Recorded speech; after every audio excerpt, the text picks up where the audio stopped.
श्री गणेशाय नमः. अवधूत चिंतन श्री गुरुदेव दत्त. श्री स्वामी समर्थ. जय जय स्वामी समर्थ. होय बाळा, मी तुझ्याशी बोलत आहे, कारण तू या संदेशापर्यंत आला आहे. ते मीच तुला आणले आहे. बाळा, मी कधीही तुला विसरलेलो नाही.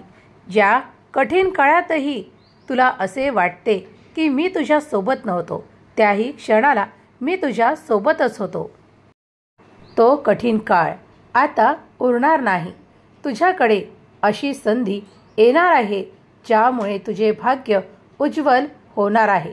माझा आशीर्वाद निरंतर तुझ्यासोबत, तुझ्या कुटुंबासोबत आहे. काळजी करणे थांबव, कारण ती निरर्थक आहे. तुला जे काही हवे आहे ते माझ्यासमोर स्पष्ट बोल. मी तुला ते सर्व काही देईल. माझे मोठे आशीर्वाद आणि चमत्कार तू या दिवसांमध्ये प्राप्त करणार आहेस, यावर संपूर्ण विश्वास ठेव. कारण मी तुला कधीही एकटे सोडलेले नाही. मी सदैव तुझी साथ दिली आहे. तू मला तुझा गुरुपिता मानतोस. तू माझ्यावर संपूर्ण विश्वास ठेवतोस. म्हणूनच मी आज देखील तुझ्यापर्यंत या संदेशामार्फत काही संदेश द्यायला आलो आहे. बाळा, विश्वासाने संदेश शेवटपर्यंत ऐक. तुला या संदेशातून मी काहीतरी संकेत देऊ इच्छितो. ते तुझ्या पुढील जीवनासाठी सर्वोत्तम ठरणारे आहेत. तुझी काळजी संपवणारे आहेत. त्यासाठी हा संदेश तू शेवटपर्यंत ऐकावा अशी मी तुला आज्ञा करतो. बाळा, आज तू ज्या काही काळजीत आहे की ती सुख, समृद्धी, ऐश्वर्य मला कधी प्राप्त होईल. होय बाळा, ती आता तुला या क्षणापासून जाणवायला लागेल. तुमच्या सुखामध्ये, समृद्धीमध्ये अधिकाधिक वाढ होताना तुम्ही ऐश्वर्य प्राप्त करणार आहात. बाळा, माझ्या आशीर्वादाने तू ते सर्व काही प्राप्त करशील. जे आज तुला तुझ्याजवळ आहे असे वाटत नाही, ते सर्व काही पुढील काळात तुमच्याकडे असेल. मग ते घर असो की तुम्हाला आवडणारे ते वाहन असो. बाळा, मी जाणतो त्या तुमच्या इच्छा. तुम्ही त्याच दिशेने कार्य करणे सुरुवात करा. कारण जेव्हा एकदा सुरुवात होते तेव्हा त्या कार्याला गती प्राप्त होण्यासाठी तुम्ही जी प्रार्थना करत आहात ती स्वीकार करण्यात येते. बाळा, जेव्हा तुम्ही आपल्या कार्यात मन लावून पुढे जाण्याचा प्रयत्न कराल तेव्हा खूप काही लोक तुमच्याकडे शत्रूच्या भावनेने पाहतात. कारण त्यांना ते काही जमत नाही जे तुम्ही करत आहात. पण ते विनाकारण तुमच्याशी शत्रुता ठेवू इच्छितात. कारण त्यांना ते जमत नसल्यामुळे त्यांना तुमच्याशी ईर्ष्या होणे हा भाव निर्माण होतो. बाळा, पण चिंता करू नको.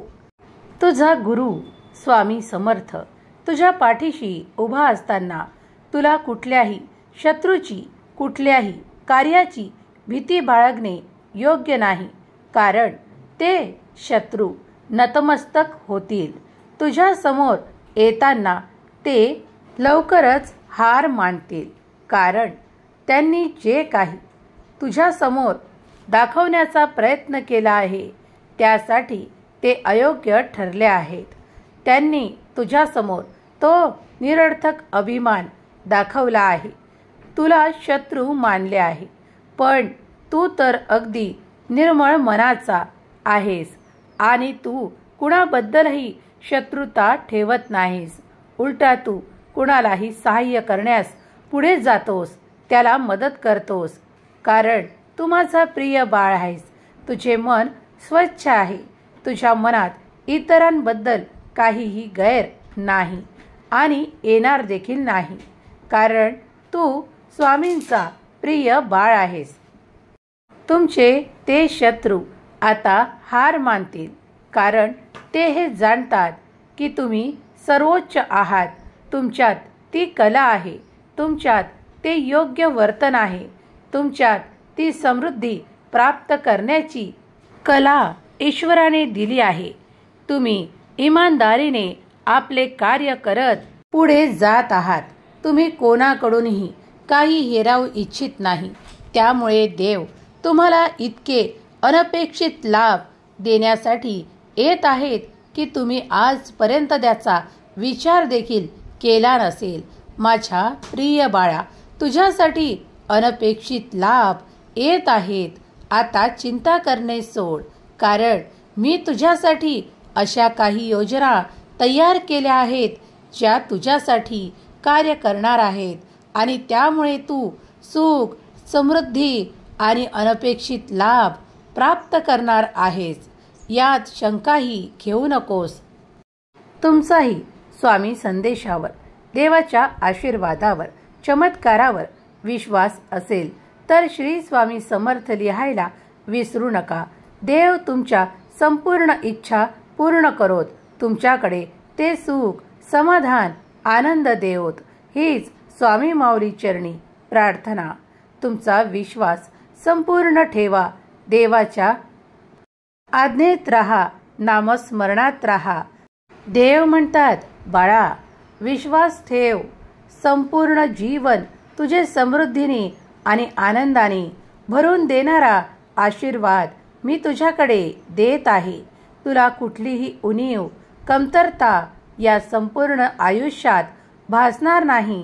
माझा आशीर्वाद निरंतर तुझ्यासोबत आणि तुझ्या संपूर्ण कुटुंबासोबत आहे.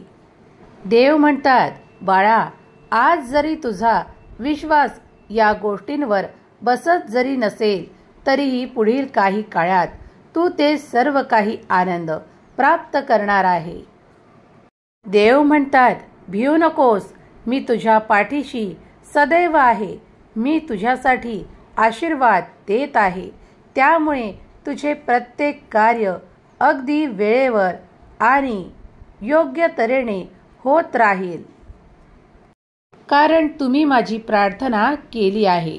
तुमच्याकडे तो आनंद इतका येणार आहे की तुम्ही त्याची आज कल्पना देखील केली नाही. त्या आनंदासाठी तुम्ही जे काही प्रयत्न करायचे आहे ते पूर्वीच केले आहे. देव म्हणतात, मी तुला योग्य वेळेवर तो आराम देखील देणार आहे. जर तू माझ्यावर संपूर्ण विश्वास ठेवशील तर हे सर्व काही तू क्षणार्धात प्राप्त करशील. या संदेशावर विश्वास ठेव आणि आपल्या चांगल्या कर्मावर देखील.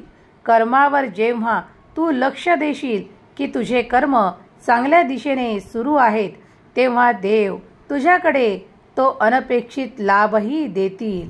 यावर विश्वास ठेव.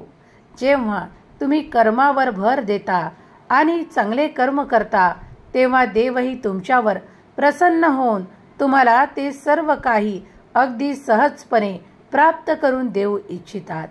देव म्हणतात, माझ्या प्रिय मुला, मी तुझ्यावर खूप विश्वास ठेवतो की तू चांगलेच कर्म करणार आहेस.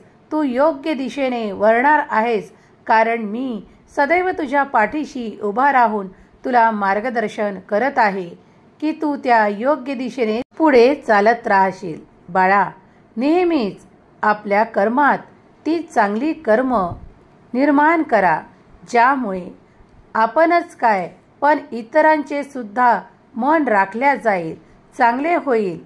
तुम्ही या जीवनात वावरताना काही पाहता की ते काही तुमच्या मनाच्या विरोधात होते, त्यावेळेस शांतता धारण करा. ईश्वराचे चिंतन करा. ईश्वराचे मनन करा. तुम्ही काही दिवसातच पाहाल की तुम्ही जे काही विरोध प्राप्त करत आहात ते विरोध देव तुमच्यातून काढून घेऊन त्या जागी तुम्हाला आशीर्वाद देत आहेत. त्या जागा विरोधाच्या नष्ट करून तुमच्यासाठी आनंदाची प्राप्ती होत आहे. अगदी तुमच्या मनाप्रमाणे घडताना तुम्ही पाहाल. हा देवांचा तुम्हाला आशीर्वाद. खूप काही वेळेस अशी वेळ असते जी तुम्ही स्वतःच्या विरोधात प्राप्त करता, पण तुम्ही देवाची प्रार्थना करून त्या वेळेला, वाईट वेळेला आपल्या मनाप्रमाणे प्राप्त करता, हाही देवांचाच आशीर्वाद आहे. देव म्हणतात, बाळा, या आयुष्यात जगताना खूप काही वाईट नजरा तुझ्यावर असतात. त्या सर्व काही नष्ट करण्याचे सामर्थ्य तुझ्या देवात, तुझ्या गुरूत आहे. तेव्हा चिंता करू नको. कोणी कितीही तुला वाईट नजरेने पाहिले तरी तुला कुठेही काहीही त्याचा वाईट परिणाम भोगावा लागणार नाही. उलटा हीच नजर त्याला त्याचे भोग दाखवून देईल. बाळा, तू निश्चिंत राहा. तू स्वामी भक्त आहेस. तू कुठलीही चिंता करू नकोस. तू तुझ्या कार्यात मग्न राहा. तू जे काही चांगले कर्म करू शकतो ते तुझ्या जीवनात उतरव आणि मग बघ देवांचा चमत्कार. स्वामी म्हणतात, माझे खूप काही बाळ आर्थिक प्रगतीसाठी प्रयत्न करत आहेत. मी त्यांना आज आश्वासन आणि विश्वास देऊ इच्छितो की ते पुढील काही काळात जे काही प्रयत्न प्रगतीच्या दिशेने करत आहेत त्यांना त्यात आर्थिक प्रगतीसाठी थोडे अधिक प्रयत्न करावे लागतील. बाळा, मनात निशंक ठेव, कारण तू ते सर्व काही आर्थिक चमत्कार लवकरच प्राप्त करणार आहेस. बाळा, आज तुला एक महत्त्वाची गोष्ट सांगू इच्छितो. चांगल्या कर्माचे फळ नेहमीच चांगले असते. तेव्हा तुम्हीही चांगले कर्म करा. चांगली गती प्राप्त होईल. स्वामी म्हणतात, बाळा, आज मी तुला एक छोटेसे कार्य सोपवू इच्छितो. तू जर ते तुझ्या जीवनात उतरवलेस, मुंग्यांना रवा, साखर देणे सुरू कर. कारण यामुळे तुझ्या जीवनातील ती आर्थिक समस्या नष्ट होणार आहे. तू खूप काही भटकताना इकडे तिकडे मी पाहत आहे. तू खूप प्रश्नांकित आहेस. त्या प्रश्नाचे आज तुला उत्तर देत आहे.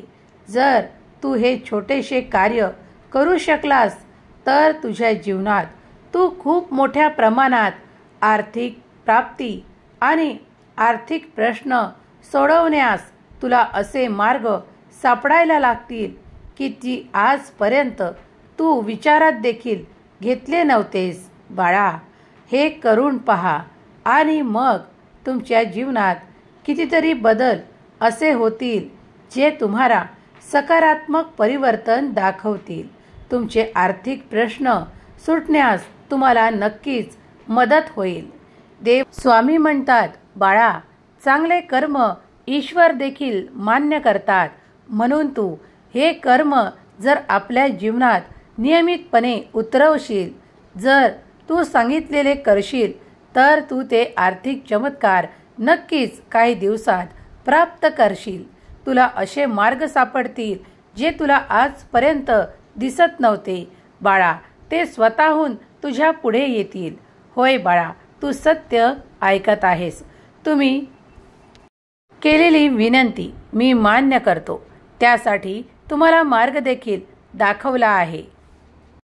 त्यावर चालले की तुम्ही ते सर्व काही माझे आशीर्वाद प्राप्त करणार आहात. यात शंका घेऊ नका. तुम्ही केलेले चांगले कर्म कधीही वाया जात नाही, कधीही विफल होत नाही. तुम्ही केलेले चांगल्या मनाने प्रयत्न देखील कधीही विफल होत नाहीत. तेव्हा तुम्ही प्रयत्न करत राहा आणि प्रार्थना देखील, कारण प्रार्थनेचे उत्तर तुम्हाला लवकरच प्राप्त होणार आहे. माझ्या बाळा, मी तुम्हा सर्वांना सांगू इच्छितो की माझा आशीर्वाद निरंतर तुमच्या सोबत आणि तुमच्या पाठीशी आहे. तेव्हा चांगले कर्म करा. चांगली गती प्राप्त होईल. इतरांचा द्वेष करू नका. ज्याला जी कर्म दिली आहेत त्यांनी ती योग्य वेळेत पूर्ण करावीत, हीच देवाची इच्छा आहे. तुमचाही स्वामी संदेशांवर आणि स्वामींच्या शक्तीवर विश्वास असेल तर स्वामी माऊली मी तुझे प्रिय बाळ अशी कमेंट करा. स्वामी देव नक्कीच तुमच्या मार्गातील अडथळे दूर करून तुम्हाला ते मार्ग दाखवत ज्यावर तुमची प्रगती, उन्नती आणि ऐश्वर्य तुम्हाला प्राप्त हो. तुमच्या जीवनातील ते प्रश्न सुटून तुम्हाला चांगले आरोग्य प्राप्त हो. हीच स्वामी माऊली चरणी प्रार्थना. केलेली सेवा स्वामी चरणी अर्पण करते. श्री स्वामी समर्थ. जय जय स्वामी समर्थ. श्री स्वामी समर्थ. जय जय स्वामी समर्थ. श्री स्वामी समर्थ. जय जय स्वामी समर्थ.